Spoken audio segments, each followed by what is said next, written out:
Hey, guess what? We're back to What Do You Know, Joe, with Joe the Plumber. Hey, Joe. Hi, Rodney. Good luck with this segment. Just because it's a horseshoe. Yeah. The federal government has issued a moratorium on offshore drilling. You mean like dentists? Yeah, they don't allow dentists on rigs. On the beach? No dentists? These guys won't quit. Well, the question is, could drilling actually be good for the environment? We sent Chris Burgard down to Santa Barbara, California to find out. Burgard, but... Burgard? Yeah. Chris? Oh, this ought to be good. Everybody knows that when a beach is polluted by oil and filthy, sticky tar, it's man's fault. What if everybody was wrong? You know, I've spent the last 25 years surfing in California, and beaches like these they're really kind of depressing. There's so much oil, there's so much tar. Even the tidal pools, the usually bright sea anemones and sea urchins, they're dismal, gray and brown. This tar gets on your fingers, it gets on your toes, it gets on your surfboard. Only thing worse than oil on your body and your surfboard is when you drink it. Stuff tastes horrible. These rocks are spongy. The hotter they get, the stickier they get. It's just oil and tar. And these rocks are bleeding oil. Dad, I found some tar. Really? Yep. Why don't you save that snail? Get him out of there. Okay. Why don't you put him down in the water so we can get something to eat? Children, ho! What's that? That's oil, son. Black gold, Texas tea. Where does it come from? I don't know, son. What is it made of? Son, I don't know. Is it worth as much as gold? I don't know, son, but I do know this. I think we need to go talk to somebody a whole lot smarter than your dad. Okay. I'm Bruce Allen. I'm the co-founder of SOS California, which is a California nonprofit focused on energy and the environment, in particular the offshore oil and gas seeps off the California coast. What's the oil seep? Oil seepage is a natural occurrence here along the California coast where we have oil reserves deep under the ocean, and they, because of cracks in the Earth's crust, under pressure it leaks out and is released into the ocean and the environment. The Brea tar pits is an example of a natural oil seep. The Santa Susana Mountains near Santa Barbara, it's estimated there are 20,000 natural oil seeps in the mountains. 20,000 naturally occurring seeps just here in the Santa Susana Mountains. And that natural seepage does seep into the streams and does pollute the streams, and it does wash eventually into the ocean as well. The Chumash Indians in the Santa Barbara coast, when they came to this area, found the natural oil seeps both on land and in the ocean, and they used it as a natural building material. Natural oil seepage actually does hurt the animals. The best example is the bird wildlife here in Santa Barbara. Many of them every year are oiled and killed by the natural oil seepage.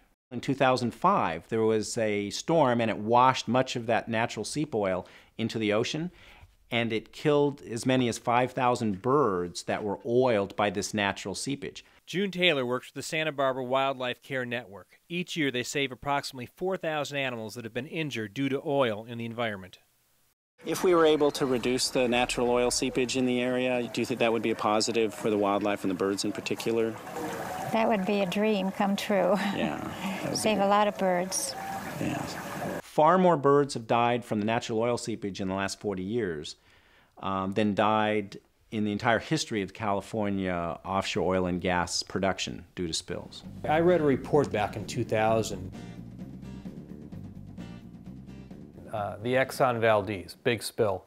It said that every year in the Gulf of Mexico, more than twice the amount of oil that was spilled in the Exxon Valdez disaster naturally seeps into the Gulf of Mexico. Is that accurate? My estimates are based on other research, is about 500,000 barrels per year naturally seep into the Gulf of Mexico.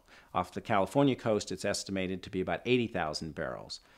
It is a tremendous amount of oil. An example in California is that 80,000 barrels of oil that seeps naturally every year is 200 barrels per day. The amount of oil spilled since the 1969 spill on the California coast is only 850 barrels. So in 4 days of natural seepage, we get the same amount of oil on our beaches as has occurred from all oil spills off the California coast from oil production in 40 years. So by far, the dominant source of oil pollution in our waters is natural seepage.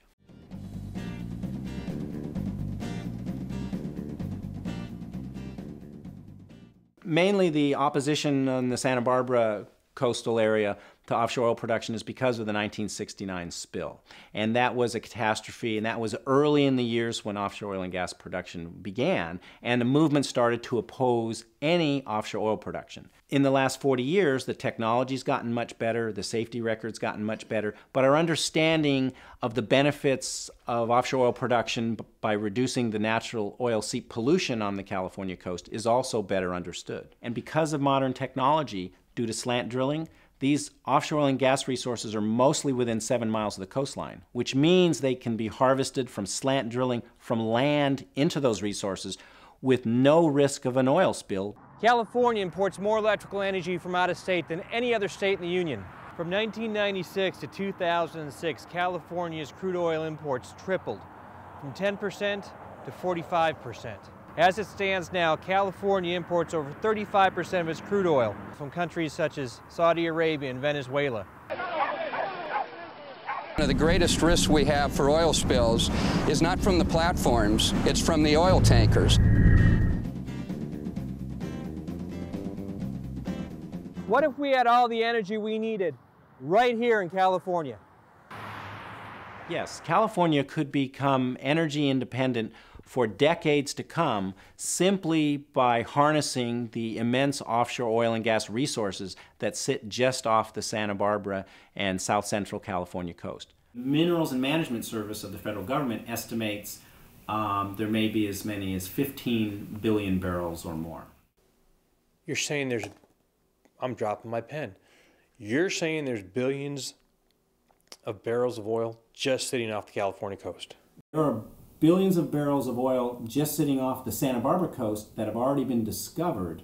I think for me the most important thing is to realize, and I think an objective reading of the evidence, it's very clear that the net effect of oil and gas production on the California coast has been a huge environmental benefit that will be permanent forever after. Even after all the oil platforms are removed here and all the oil production is gone from the California coast, what we're going to be left with is permanently cleaner coastline and permanently cleaner beaches. I think that's really the message that gets lost in all of this.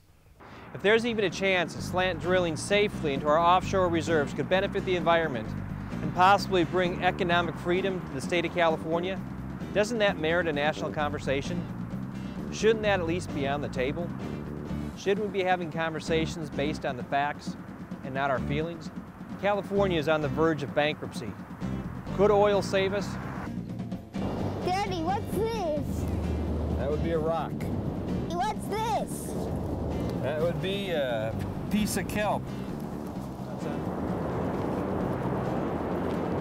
Dad, Yes, son. where do babies come from?